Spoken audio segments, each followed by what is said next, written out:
That'll help keep temperatures up, so largely frost-free in the east of England, northern Scotland, as well as Northern Ireland. Elsewhere, under clear skies, there will be a touch of frost in places as we start off Thursday. A chilly start across the board and a sunny start for many. There will be a lot of cloud in the east once again, and further showers coming into the east of England, northern Scotland, Northern Ireland at first. Eventually, however, showers tend to be confined to really western coasts and eastern coasts, with many other places seeing sunshine and a sunnier day generally compared to today, with temperatures reaching 8 to 11 Celsius.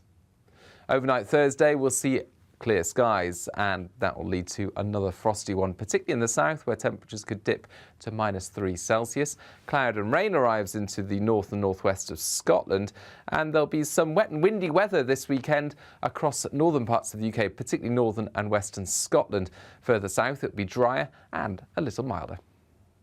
Join me, Alex Phillips, for the afternoon agenda on GB News, Monday to Thursday from 4 p.m. till 6 p.m.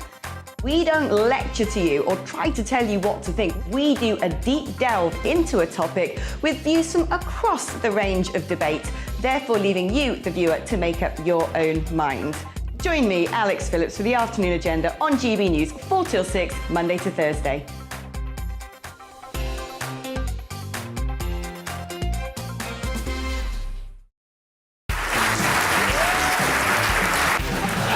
My name is Andrew Doyle. Join me every Sunday evening at 7 p.m. for Free Speech Nation. This is a show where we address current affairs and news stories of the week with the help of two wonderful comedian panellists. I brought in comics because I want to give it a lighter edge, and also they work for less. See you there.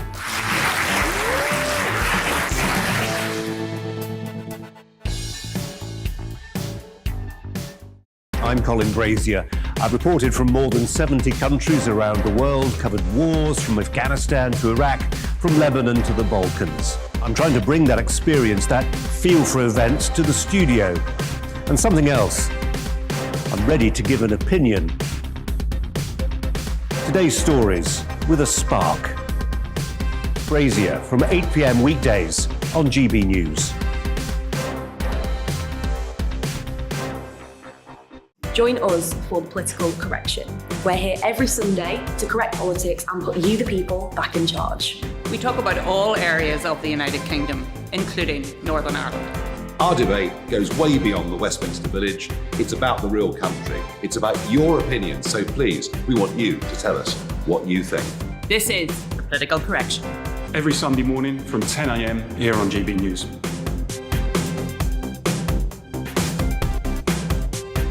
Hi, I'm Patrick Christie's. And I'm Mercy Moroki. And we're hosting a show right here on GB News, 9:30 a.m. till 12 p.m. every single weekday, called To The Point. We're going to be talking about all the big issues that matter to you at home in Britain. Absolutely, whether it's holding politicians to account, discussing what's taking place in the Channel, banging on about law and order, we're not afraid to do the absolute lot of it. Yes, and if you're thinking it, you can guarantee that we'll be saying it. Make sure you're here 9:30 a.m. till 12 p.m. every single weekday, right here on GB News for To The Point.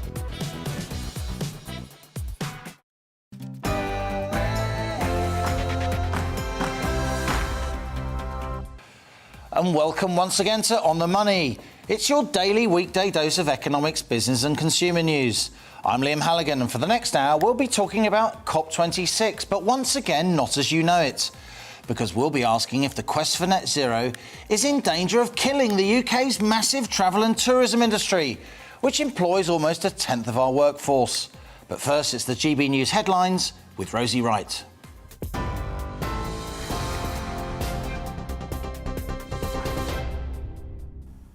Good afternoon, it's 1 o'clock. Let's get you up to date.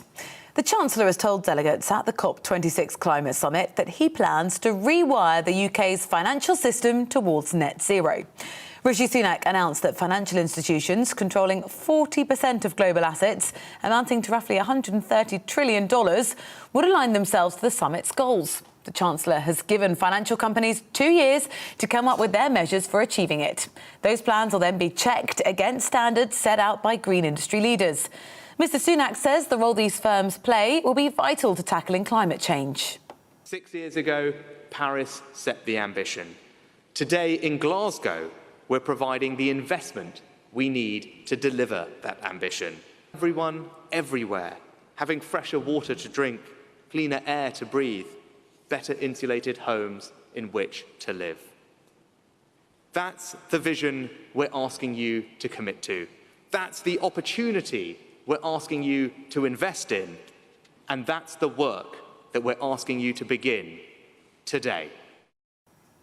Boris Johnson and the Labour deputy leader have clashed during Prime Minister's questions over the disciplinary process that MPs face. A Standards Watchdog investigation found that Conservative MP Owen Paterson breached lobbying rules after misusing his position to benefit two companies he worked for. He says he got unfair treatment. His allies want to change the entire system and scrap his 30-day suspension. Angela Rayner, who's standing in for Sir Keir Starmer, who's still self-isolating, says it's double standards. If it was a police officer, a teacher, a doctor, we would expect the independent process to be followed and not changed after the verdict. It's one rule for them and one rule for the rest of us. Respectfully say to her that I believe that she needs to focus, instead of playing politics on this issue, which is what they are doing.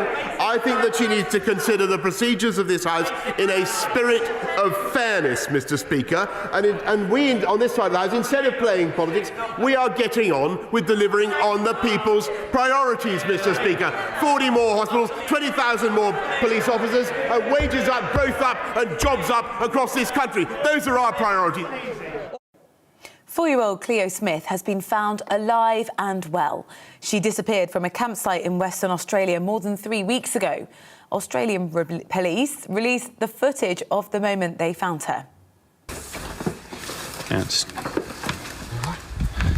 Officers discovered her in a locked house in the coastal town of Carnarvon during a raid early this morning, where she'd vanished from her family's tent. A man from the area is in custody. Premier of Western Australia, Mark McGowan, praised the police force for their amazing piece of detective work. Research shows women diagnosed with breast cancer at a young age have a greater chance of spreading it to other parts of their body. A global study on the disease found that those under the age of 35 appear to be more at risk than those aged 50 or over. Around 1,000 women in the UK die each month from secondary breast cancer. Oncologist Professor Carol Sakura said there can be an efficient process for breast cancer diagnosis in England. No doubt that women under 35 with a breast lump should go and see their doctor. The pathway for breast diagnosis is tremendous in this country. You get screened, you have mammogram, ultrasound, biopsy, all in an afternoon. It can all be done there and then, and a treatment plan coming out later that day. Boris Johnson's been criticised for not wearing a face mask while sitting next to Sir David Attenborough at the COP summit. The Prime Minister faced a backlash on social media after people shared this photograph of him sitting next to the 95-year-old broadcaster. Mr Johnson, though, has been seen wearing a face covering in other photos taken at the same event, including sitting next to Sir David. You are right up to date here on GB News. I'll bring you the latest headlines in half an hour. For now, on the money.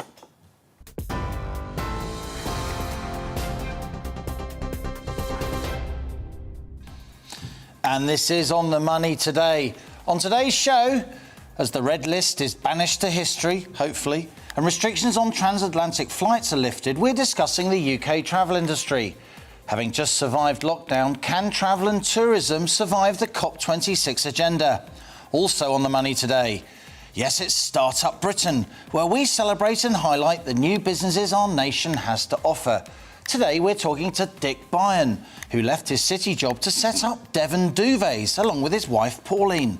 He'll be telling us about the British wool crisis, as farmers were forced to burn their produce after prices plummeted during the pandemic. More on that later in the show. And as ever, we want your questions, opinions, suggestions. What do you think of today's debate? This is your show too, so get in touch. GBViews at gbnews.uk or tweet at GBnews. So stay with us. This is GB News. I'm Liam Halligan, and you're on the money.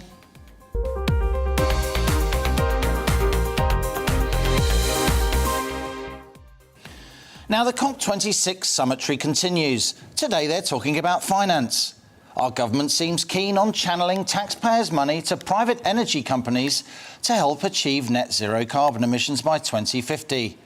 Plus, it seems the West will now subsidise developing countries as well as those fast-growing emerging giants of the East to take steps to decarbonise. The rich nations, and Britain in particular, we owe the rest of the world, we're told. Yes, we started the climate crisis because we kick-started the Industrial Revolution. So now, apparently, we must pay. During the run-up to COP26, and now amidst the doom-mongering and hypocrisy of the summit, On the Money's maintained that technology, rather than moralising and virtue signalling, is the key to polluting less, leaving a cleaner world for our children and grandchildren. Getting from here to there, though, weaning ourselves off fossil fuels will clearly involve lots of costs. And governments, not least our own, need to be more honest about those costs, making sure the burden doesn't fall disproportionately on ordinary households and businesses. Over the last 18 months, one part of our economy that suffered a lot is travel and tourism. Successive lockdowns have hit this sector hard, a sector which accounts for almost 10% of UK employment and a similar share of our total GDP. After months of misery, travel and tourism has recently enjoyed some good news. Over the weekend, Scotland and Wales came into line with England, allowing incoming and outgoing passengers to do lateral flow rather than more expensive and cumbersome PCR tests. On Monday, the final countries on our travel red list were removed, another step along the road to a full relaxation of pandemic-related restrictions. Yesterday, flights took off from the UK bound for Australia. Yes, only Aussies and permanent residents were allowed on board, but direct UK-Australia services mark yet another important milestone on the path to travel normality. And today, we've had more details on the end of America's travel ban. Almost 2 years after the White House prohibited most people in the UK from flying to the States, airline and travel industry leaders are now preparing for a huge spike in both business and tourist transatlantic travel. Florida, here we come. But here's the thing. Our travel and tourism industry has been battered, with few major sectors of our economy suffering more during this pandemic. But now there are signs of a bounce back, with this morning's PMI business survey numbers showing growth across the UK's huge service sector rising, with the travel industry leading the charge. Having said that, at COP26, the talk is of air passenger duty increases, levies to limit flights, huge taxes on aviation fuel, measures that will harm our travel industry further, just as it's emerging from 18 months of lockdown-induced struggle. So that's our On the Money discussion today. Could COP26 kill the travel industry?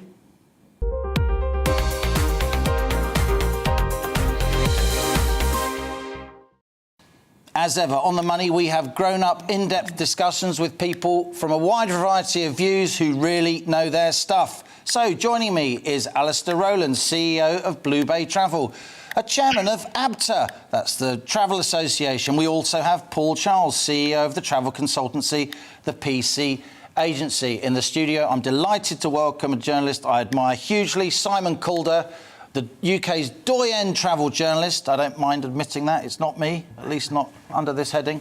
And John Longworth, friend of the show, former head of the British Chamber of Commerce, another extremely experienced, informed person. Alistair Rowland, let's go to you first. Great to have you on the show, as always.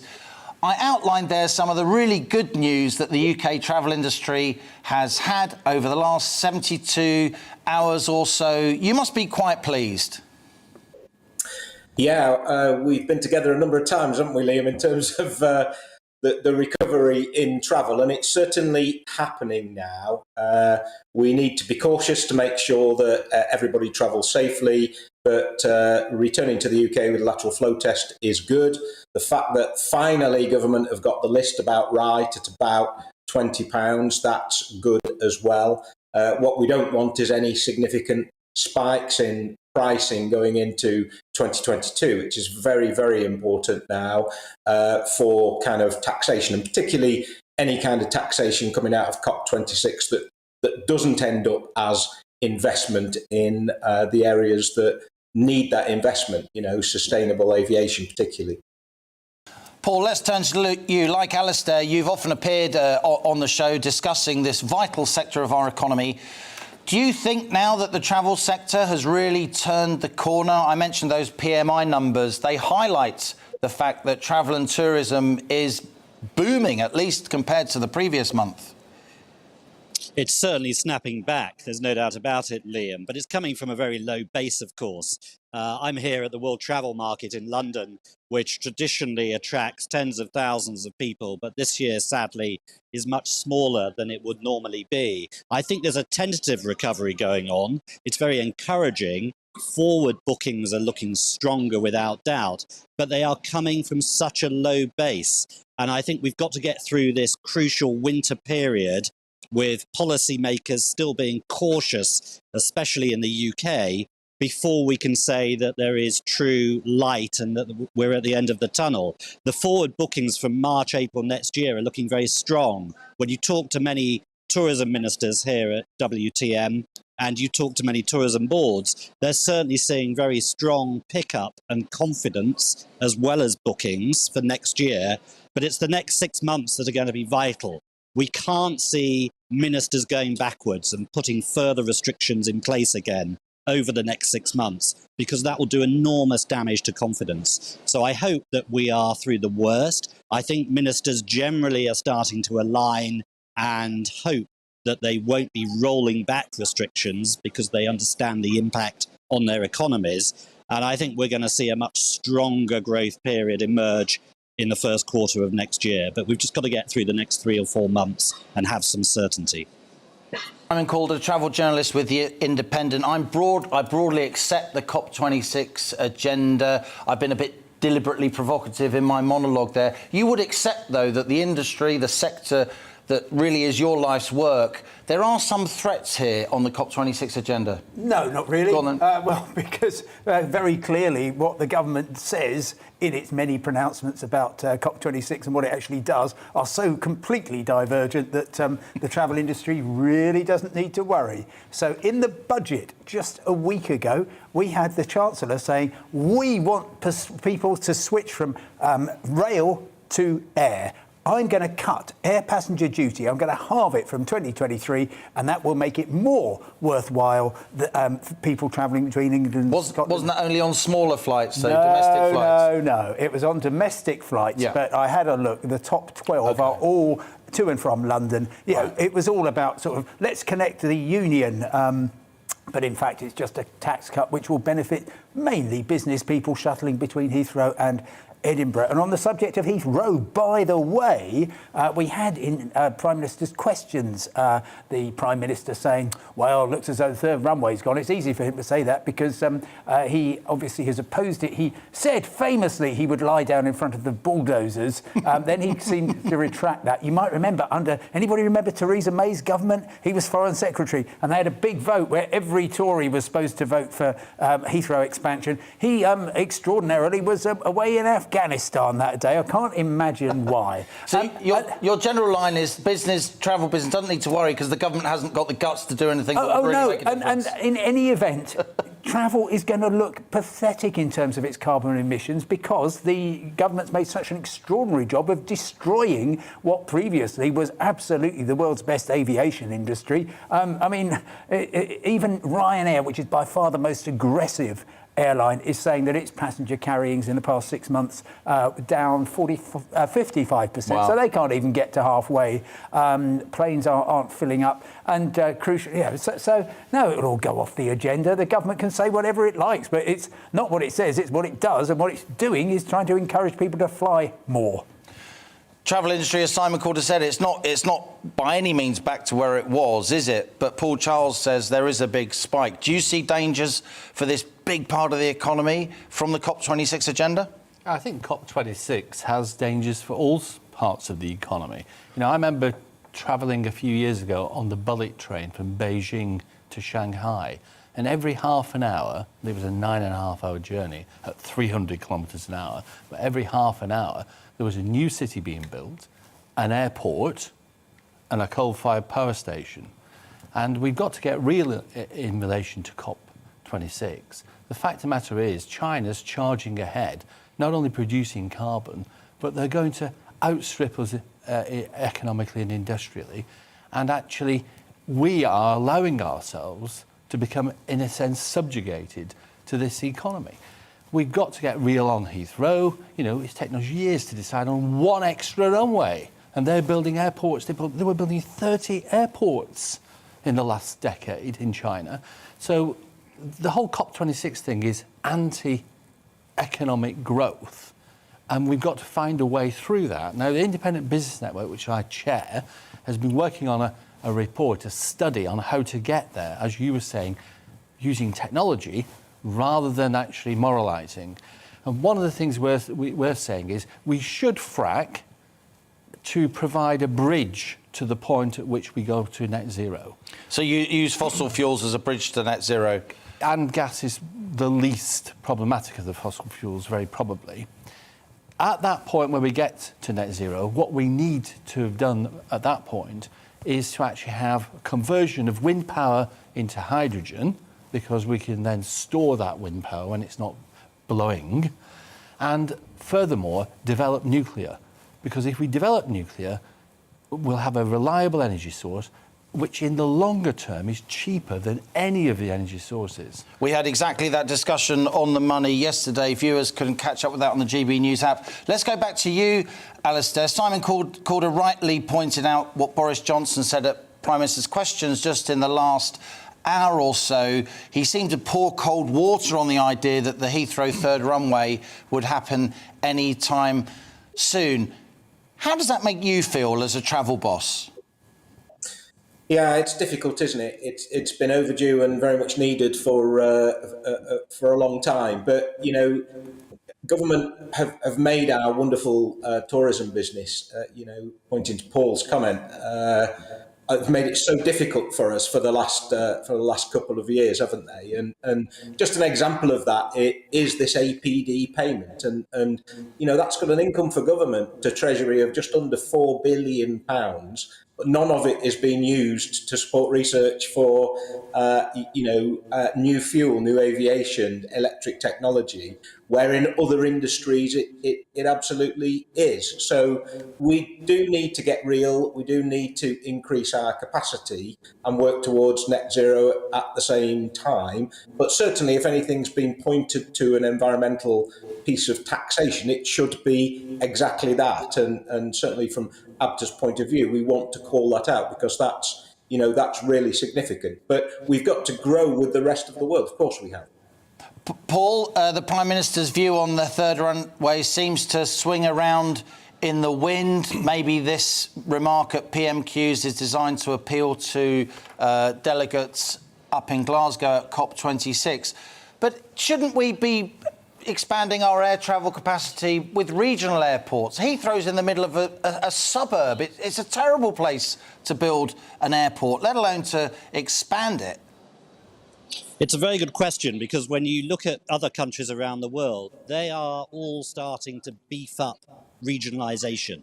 They're starting to put better infrastructure in place across their countries, not just in the major capital cities. And the same needs to apply to the UK. Yes, to be fair to the UK government, they have committed funding to support regional airports during the pandemic, but it's not enough, and it's not enough in terms of future growth. It's just keeping them going. We do need to see much more integration between rail and air across the UK, not just somewhere like Heathrow. Now, Heathrow can do a lot more in the short term, of course, much more mixed mode usage, as it's known, where you can use the same runway for takeoff and landing more often. And that's what we need to see more of before that third runway is built anyway.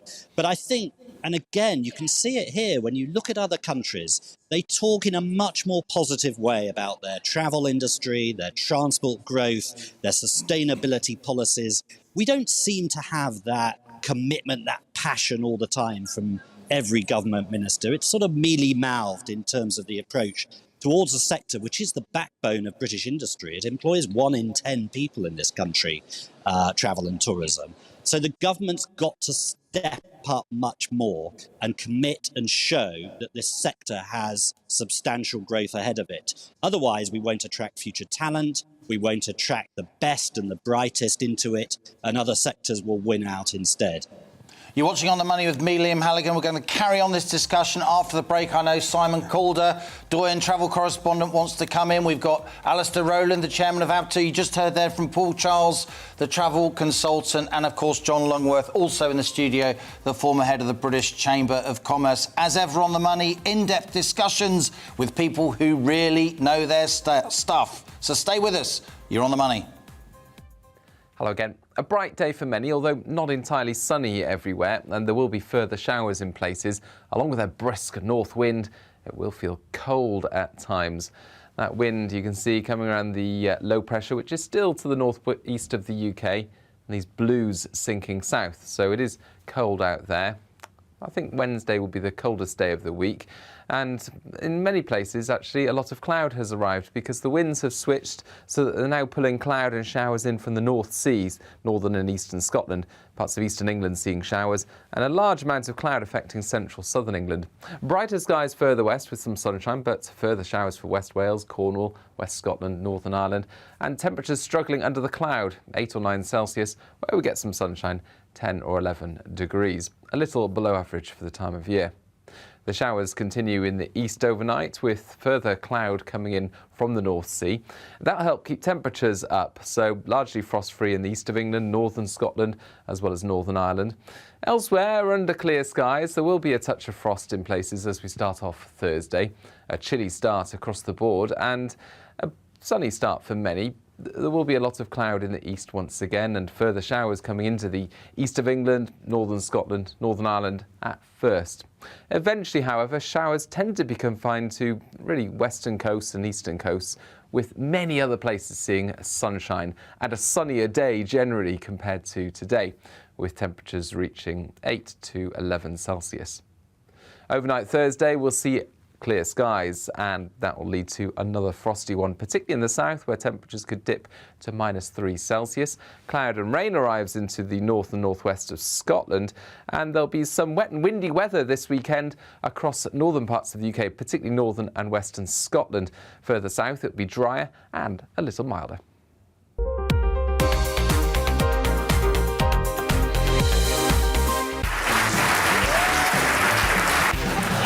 My name is Andrew Doyle. Join me every Sunday evening at 7 p.m. for Free Speech Nation.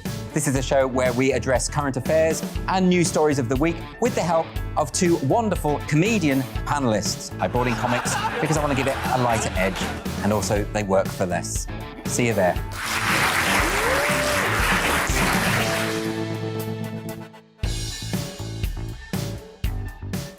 I'm Colin Brazier. I've reported from more than 70 countries around the world, covered wars from Afghanistan to Iraq, from Lebanon to the Balkans. I'm trying to bring that experience, that feel for events, to the studio. And something else, I'm ready to give an opinion. Today's stories with a spark. Brazier from 8 p.m. weekdays on GB News. Join us for Political Correction. We're here every Sunday to correct politics and put you, the people, back in charge. We talk about all areas of the United Kingdom, including Northern Ireland. Our debate goes way beyond the Westminster Village. It's about the real country. It's about your opinion. So please, we want you to tell us what you think. This is Political Correction. Every Sunday morning from 10 a.m. here on GB News.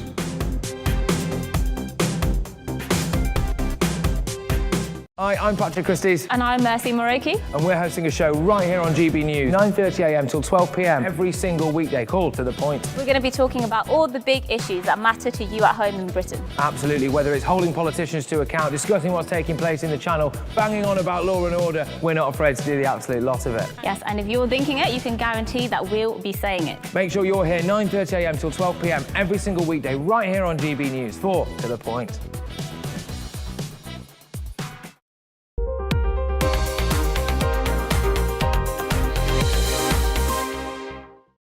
Welcome back. You're on the money. We're discussing COP26, but not as you know it, because we're asking if the UK's huge travel and tourism industry can survive the COP26 agenda. I'm still with Alistair Rowland, CEO of Blue Bay Travel. He just happens to be the chairman of ABTA. And Paul Charles, the travel consultant. In the studio, we have John Longworth, former head of the British Chamber of Commerce, and Simon Calder, travel journalist extraordinaire. Simon, you wanted to come back on regional airports. Yeah, Paul Charles was saying a little earlier about that they really need support. Well, just to give you an example of how much support they need, Teesside Airport, right? Up there in the northeast? Yeah, in the last financial year, actually, it cost them £1,000 for every passenger who went in and out of that airport. Or rather, it cost the council tax. Because it's not being used that much. No, it has just reopened, in fairness, hasn't it? Well, Ben Houchen got it going again after it closed down. It was fairly moribund, but it's an extraordinarily expensive investment on behalf of the local authority. And I tell you what, there's already a Teesside Airport station. I've been there, but not on a train, because there's only one train a week. So we need to, in one direction. In general, though, you've given the Prime Minister a kick in the shins, which is about COP26 agenda in general, and that's completely fine. But aren't you glad what he said about seemingly ruling out Heathrow's third runway, moving more towards regional air travel? Well, the trouble is it's the market that decides in this country, and the market absolutely loves Heathrow, which is why you've got this bizarre situation where the Civil Aviation Authority has to cap the amount Heathrow can charge, because actually what the market would allow is, instead of £30-40 per person, it could be £100 per person for using our most popular airport. So unfortunately the market solution is rather different from what the airlines might want, what the airports might want. But basically you've just got to get back to a situation where the UK is ruling aviation. It's certainly not at the moment. Even Heathrow, our most successful airport, has dropped out of the European top 10. It used to be absolutely That's top pandemic related, though, right? Well, no, it's actually UK government travel restrictions related at the moment. I mean, okay. I'm heading down to Heathrow after the show, and you live there, don't you? I'm flying to Berlin, but I mean, I remember. I know I'm the only person here old enough to do the old East Berlin. I used to cross back and forth quite a lot. It's so much easier doing that than it is filling in the form to get my flipping boarding pass for Berlin. Cold War era forms. John, right. Alistair Rowland, chairman of ABTA, he mentioned APD, air passenger duty. You wanted to come back on that? Yeah, I mean, I totally agree we need Heathrow and regional airports. But what the one thing Rishi did do, of course, was slap additional tax on long haul, as if long haul passengers are somehow evil, outside, beyond the pale in this new puritanical COP26 world that we live in. But the fact of the matter is that business people need to actually meet people face to face. There's a business in our network who's saying trying to get a deal with Chinese people without actually meeting them is extremely difficult. Cultural boundaries demand that sort of travel. We've got another business in the Independent Business Network saying air freight costs for high-value goods going to the United States have just gone up 60%. Yeah. I mean, that's phenomenal. It shows that there's actually a constraint. And, of course, you've got this massive hypocrisy amongst the new Puritans. At COP26. At COP26, who fly in private jets. They don't take long haul. They don't travel anything other... I remember working for a company that says we don't do anything other than travel economy. Just that all the senior executives had a private jet. Bill Gates on Ryanair. I would like to see that. Let's go back to you, Alistair. Simon Calder just said it, and so I believe him, that Heathrow's dropped out of the top 10 European airports. God, it wasn't so long ago it was number 1 or 2 in the world. Is that the government's fault? Yeah, I think it is, and certainly a large part of it is. I think we've struggled as outbound tourism for such a big industry not to be recognised in government with an outbound ministry. And so we're tucked really uncomfortably under Department for Transport and a bit of Department for Business. And outbound tourism doesn't get share of voice, so doesn't get the right debates which happen in the right way. And that's got to get fixed. And if anything coming out of the pandemic that corrects the quality of our brilliant industry, it would be that we would be recognised for the first time in an awful long time as an industry delivering, a tax take of over $6 billion for UK, with a ministry to focus on all the issues that we really need to get back up there as the premier service in the world, because that's where we were. Paul, how do we square this circle? All of us here care about the travel industry. All of us here care about economics and business. But all of us here, we do think we need to pollute a bit less, even if we don't entirely subscribe to the COP26 agenda. How can we? What sort of balance can we strike with this very, very difficult trade-off? I think the travel sector as a whole has got to get much better at telling its story around sustainability and emissions. I mean, in the last year, due to the fact there have been virtually no flights, then obviously emissions have come right down below 1% of total emissions, compared with the normal 2.5%. That's lower than shipping. It's certainly lower than the IT sector, which is now contributing some 10% of global emissions, and especially with more Zoom and other usage, that has increased in the last year. So I think the industry as a whole has got to get better at what's on the horizon. The hydrogen planes that are coming to fly you from A to B in 4 years' time, the shipping industry that's going to be taking on hydrogen in the next 5 years. And if it can get its story right, then it can make a compelling case to government as to why this is going to be a sector that is allowed to grow much further. But one thing that's happened over the last 18 months is the government, especially in the UK, they've run rings around the sector.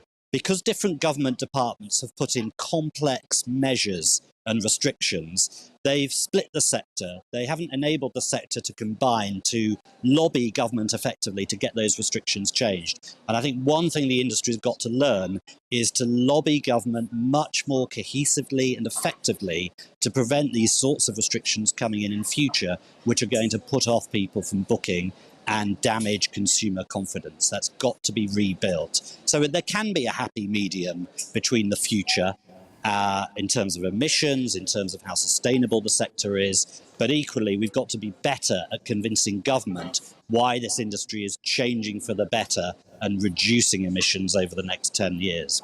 Well said, Paul Charles. Simon Cawdor, last word to you. As we hopefully come out of the pandemic, how is travel going to be different? Are we going to have as many trains as we had before? Are we going to travel around less as we're on Zoom more, as Paul Charles said? Business travel is going to be down somewhere between 20 and 40% of what it was. That seems pretty... Forever? Well, I should imagine so. I mean, people flying off to Zurich or Frankfurt or Milan for a 1 hour meeting, that's toast, that is. Sure, of course, people will be flying and making contacts and networking and so on. You mentioned the trains. That is one of the next catastrophes coming down the track, I'm afraid. The Treasury is going to look at the absolute collapse of commuter traffic, still well below 50%. I see it every morning. I see it every morning. Well, I'm afraid you're going to get used to a few fewer trains because they're just going to look at this. And previously, commuters bankrolled the entire rail industry. That's now stopped, so we've got to sort that out. And then one industry we haven't mentioned, inbound tourism, absolutely and categorically destroyed by travel restrictions. And can you believe it? At the start of October, the UK imposed a rule saying, oh, you're not coming in here if you've only got a European identity card, immediately reducing the pool of possible visitors to the UK by 250 million. And those are the visitors from nearby countries who can visit us in a pretty green way. A discussion clearly we must continue here on the show. Thank you, Simon Cawdor, for coming to the studio. Likewise, John Longworth, always good to have you on the show. Paul Charles, travel consultant, and indeed Alistair Rowland, the chairman of ABTA, who runs Blue Bay Travel. You're watching On the Money with me, Liam Halligan. After the break, we'll be speaking to Dick Byrne, who set up Devon Duvets a decade ago with his wife, Pauline. He'll be telling us about the British wool crisis and the turbulent times farmers faced during the pandemic. But before that, here's the GB News headlines with Rosie Wright.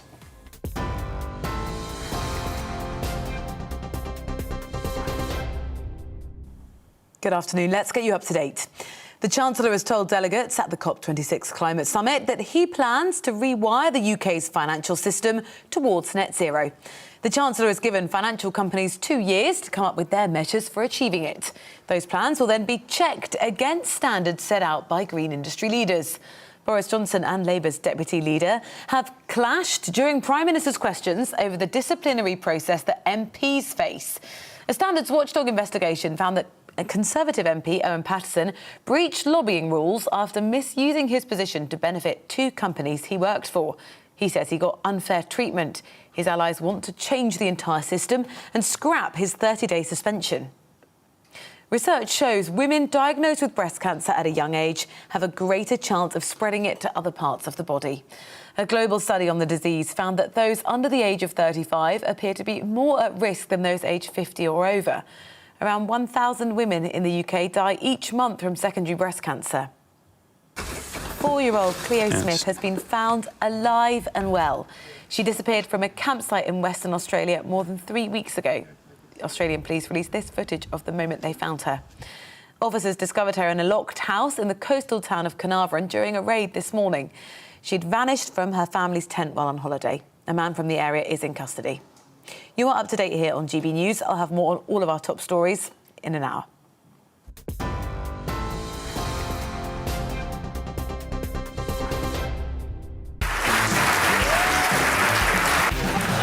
My name is Andrew Doyle. Join me every Sunday evening at 7 p.m. for Free Speech Nation. This is a show where we address current affairs and news stories of the week with the help of two wonderful comedian panellists. I brought in comics because I want to give it a lighter edge, and also they work for less. See you there.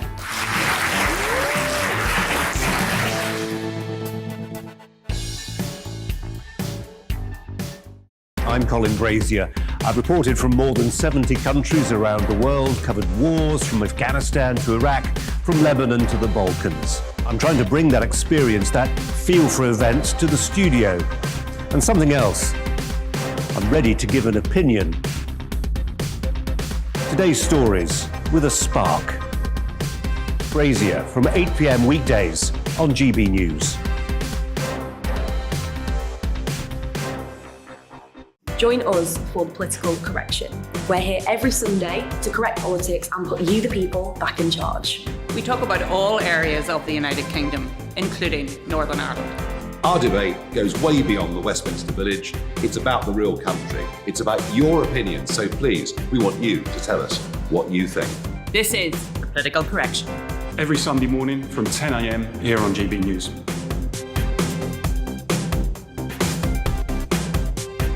Hi, I'm Patrick Christie's. And I'm Mercy Moroki. And we're hosting a show right here on GB News, 9:30 a.m. till 12 p.m. every single weekday. Call to the point. We're going to be talking about all the big issues that matter to you at home in Britain. Absolutely, whether it's holding politicians to account, discussing what's taking place in the channel, banging on about law and order, we're not afraid to do the absolute lot of it. Yes, and if you're thinking it, you can guarantee that we'll be saying it. Make sure you're here 9:30 a.m. till 12 p.m. every single weekday right here on GB News for To The Point.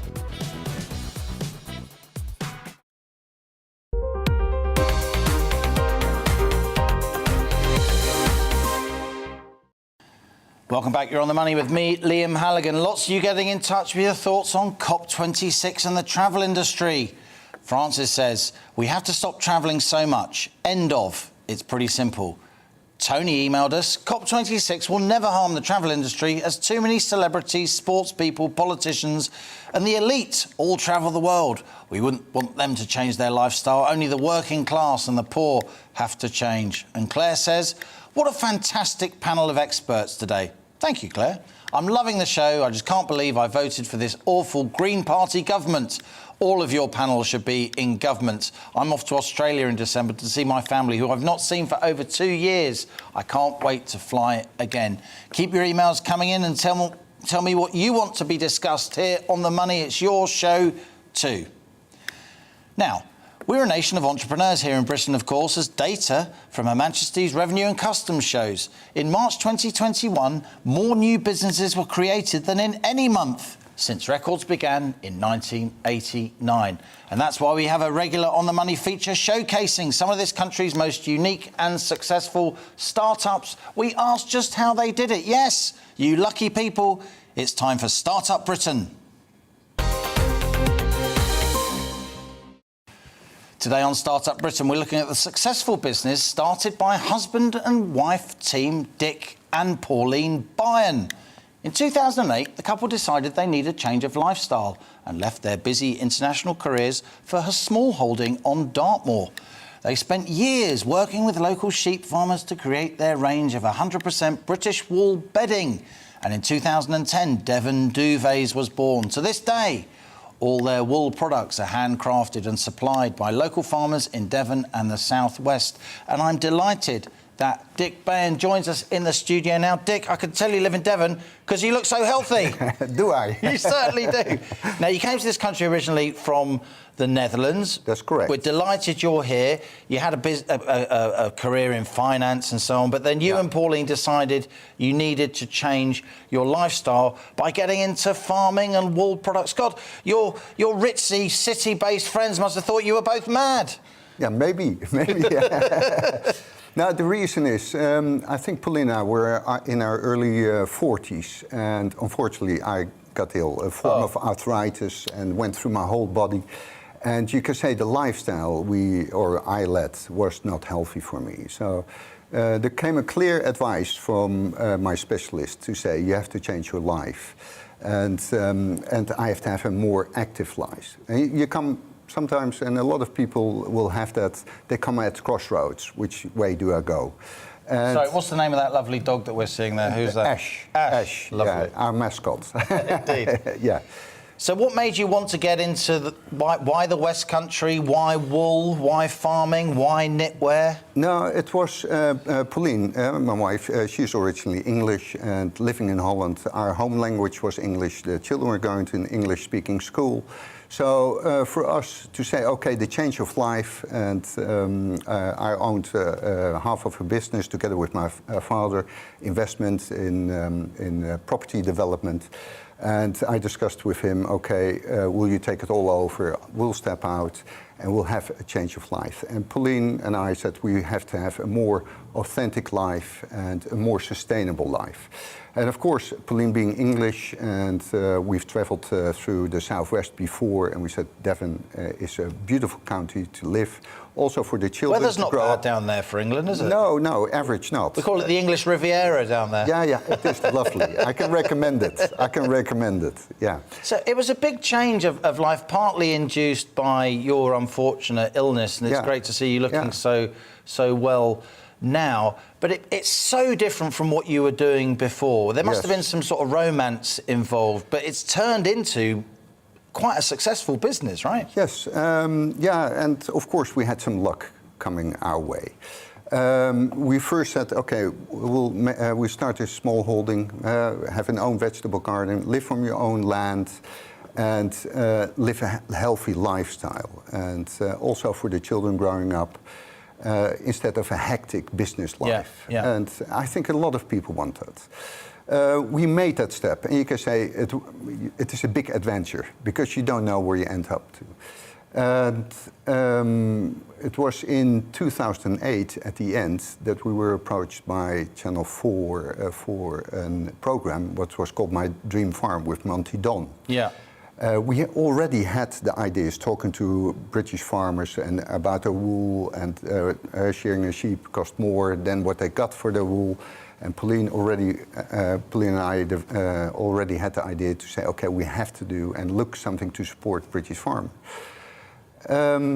So from the start, when we started the farm, we were approached. In the beginning, we said we don't want it; it's quite intrusive. But finally, we gave in, and that ended up in 9 months filming for the program. And they really pushed us. Monty Don said, "This is a great idea. I really want you to develop that in that period," and we have done so. So what happened then from 2010 after Devon Duvets was born, you did the filming, to just before the pandemic? What happened to the growth of the business? The growth of the business, we started slowly, although when the program was aired, there was January 2010, and they pulled it forward to our panic a few months. And it was aired on television. We had such a great response. The same day or the same evening, we had 1,300 emails in after 2 days, over 3,000. The phone was constantly ringing. One of the big retailers, John Lewis, was mentioned in the program. People walked into John Lewis. They said, we want the Devon duvets, but of course, nobody's heard of it really, but on television. And that gave us a big push. And so it took a few months to raise the business, to get everything in order and to start producing. And people want to buy it. And the funny thing is, at that time, people ordered it, they paid for it, and we said it could take 3 months. And it took that long. And we got lovely letters from people after 3 months, thank you for my duvet. And now we know in the modern world that has rapidly changed. If they order it now, they want it now. That's right. And where does the actual production take place? The wool is sourced in the southwest and the production takes place? Yeah, 80% is sourced in the south. And that all goes through the British Wool Organization. We also certified British wool. That also gives the security for consumers that it is 100% British wool. And we have it processed and needled for the right filling and the right consistency for our duvets. What is then all handmade by seamstresses in Devon, in our workshop or factory or whatever you want to call it. So tell me about the business. We'll talk about lockdown in a minute and how that impacted you. Where did the business get to by the end, say, of 2019, early 2020? We had a nice growth every year, and I think as a business you also have to be sensible. You have to control your business, your finances, and make steps, what you're able to do, and also to give security for the people who work for you. And we were growing about 10-15% on average a year. That's a lot. And so how many people were working for you? What sort of scale? At that time, it was 23. Okay, that's substantial. And I think it is now more over 30. So you've actually grown since before the lockdown? Yes. No, we've grown before the lockdown, and even to our surprise, because you never know how it will go. In the lockdown, we have excelled. The growth was about 65%. Wow. Yeah, that was immense. And how do you explain that, Dick? How do you explain it? Now, I've always... People spending more time at home, snuggling down, they want that woolly duvet. I think what our advantage was during COVID, that people had more time to go on internet, explore. Instead of the fast life, I need a new duvet, so quickly buy one because I need one. Now people had time to explore it. And of course, wool by itself, natural wool, has wonderful properties. It is antibacterial. It resists dust mite. People good for allergies. It is totally biodegradable. What synthetic is non-biodegradable. So I think it is more that people had the time to investigate and to be more responsible in what they are buying. Now, you'll know, as a resident of Devon and Cornwall, it's a very, very beautiful part of the UK. Unfortunately, the West Country is one of the poorer parts of the UK, heavily reliant on travel and tourism, another sector that's just been whacked by the pandemic, as we were discussing earlier in the show. As a close observer of the farming scene down in the southwest of England, somebody intimately related, talking to farmers all the time, you do business with them. How do you think the farmers are getting on in the West Country at the moment? Now, first of all, I must say that I've got a lot of respect for the farmers and how they keep on going. And if you look at the wool prices during the pandemic, they dropped tremendously because the whole world trade was on its knees. So and that has an effect on the prices. And luckily enough, they've gone up. And for us, it is important also that industry stays healthy because it is our future. So we want the farmers to have good sheep, to have the A grade of wool, what we use. And the farmers have gone through a very difficult time, and it's still not easy. And I think also you have seen it with Jeremy Clarkson, has done a whole program about it, and I think he highlighted, well, it is not easy.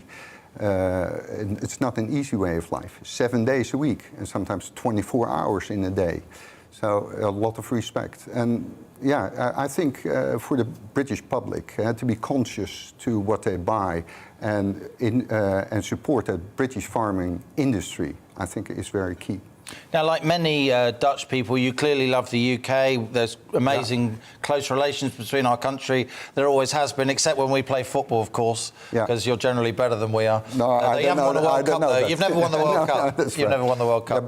There are countries that have won the World Cup and countries that haven't won the World Cup. Anyway, I'm teasing you, but you clearly love the UK, and we're delighted that you're here. But as a business person, somebody who's obviously very good with money, somebody who made money in finance and property before you went into Devon Duvets, what do you think of the UK as a place to do business? Be honest. Great, and I've become English as well. Oh, good. So I'm not Dutch anymore. I've become English, and it's about 6-7 years ago. You still support them, though, in play football? I think the UK has so much strength, the people, the industries, and I think it is, besides, it's a great country to live in. I love the country by itself, the people who live there, or live here in this country, and for me, every reason also to become English. And I think that the UK has a much greater strength than they give themselves credit to. We do ourselves down quite a lot, don't we? Yes, and too much. And believe in yourself. On the other hand, we have lots of viewers we know who are like you. They run small businesses. They're sick and tired of high business rates. They think the government's taxing them too much. We're going from 19 to 25% in the pound for corporation tax. That's coming in 2023, as you know. National insurance contributions from employers are going up. How would you improve the UK business environment if you could? How to improve it? I think for me it's a quite difficult question to answer. Of course, those are measurements the government take, and those are just measurements we have to accept. They're just a fact. And it might affect, for some businesses, their business model or what they can do or can't do.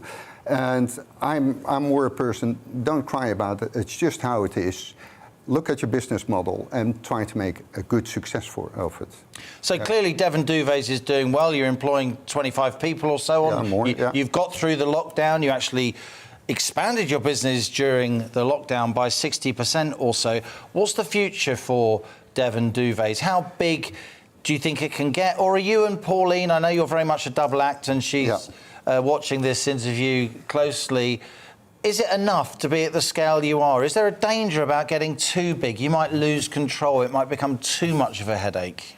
No, I think there is a maximum where you want to go to, and we're not at that maximum yet. Okay.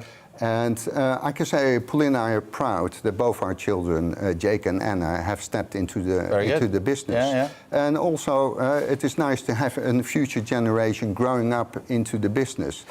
If you look at the statistics, it is only, I think, 20% of businesses which go from a first generation to a second generation. And only from a second generation to a third is only 10% of the 20%. Wow, so 2% overall. 1 in 50. Yeah, and Pauline and I have discussed it, and I'm busy now with the accountants, solicitors, in one way to make Devon Duvets a long existing company in its structure, and also it's nice that the children stepped in. And finally, Dick, a question we ask of all the entrepreneurs who appear on Startup Britain. What's the piece of advice you would give to people watching this show thinking, I'd like to run my own business? Have I got it in me? No, everybody has it in them. And I think it is more about, if you don't have the knowledge yourself, try to get that knowledge. Talk to your accountant or other people around you. Know exactly what you want to do. Is your market there for the product you want to make or what you want to sell? And I think especially with COP26, environment is very key. So also, how does it fit into the future? Dick Bowen, it's been brilliant talking to you. We really enjoyed having you on the show. Thank you for having me. All the best to Holland in the next World Cup, if you qualify. No, but I'll cheer for the UK, for England. Nice to see you. Okay, thank you very much. Dick Bowen there of Devon Duvets, a business that he's built with his wife Pauline, and now his children are involved as well. You've been watching On the Money with me, Liam Halligan. Join me at 1 p.m. tomorrow or catch up with previous episodes via the GB News app. If you go on YouTube and type in Money Talks Liam Halligan, you can listen to lots of extended interviews with business leaders and other people with interesting perspectives. Thanks for joining me today. I'll see you next time. This is GB News. I'm Liam Halligan, and that was On the Money. Hello again. A bright day for many, although not entirely sunny everywhere, and there will be further showers in places. Along with a brisk north wind, it will feel cold at times. That wind you can see coming around the low pressure, which is still to the northeast of the UK, and these blues sinking south. So it is cold out there. I think Wednesday will be the coldest day of the week. And in many places, actually, a lot of cloud has arrived because the winds have switched so that they're now pulling cloud and showers in from the North Seas, northern and eastern Scotland, parts of eastern England seeing showers, and a large amount of cloud affecting central southern England. Brighter skies further west with some sunshine, but further showers for West Wales, Cornwall, West Scotland, Northern Ireland, and temperatures struggling under the cloud, 8 or 9 Celsius, where we get some sunshine, 10 or 11 degrees, a little below average for the time of year. The showers continue in the east overnight, with further cloud coming in from the North Sea. That'll help keep temperatures up, so largely frost-free in the east of England, northern Scotland, as well as Northern Ireland. Elsewhere, under clear skies, there will be a touch of frost in places as we start off Thursday. A chilly start across the board and a sunny start for many. There will be a lot of cloud in the east once again, and further showers coming into the east of England, northern Scotland, Northern Ireland at first. Eventually, however, showers tend to be confined to really western coasts and eastern coasts, with many other places seeing sunshine and a sunnier day generally compared to today, with temperatures reaching 8 to 11 Celsius.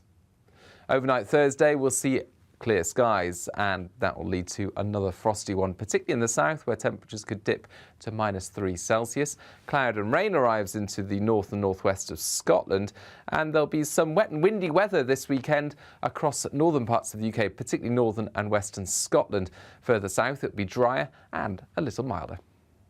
Join me, Alex Phillips, for the afternoon agenda on GB News, Monday to Thursday from 4 p.m. till 6 p.m. We don't lecture to you or try to tell you what to think. We do a deep delve into a topic with views from across the range of debate, therefore leaving you, the viewer, to make up your own mind. Join me, Alex Phillips, for the afternoon agenda on GB News, 4 till 6, Monday to Thursday.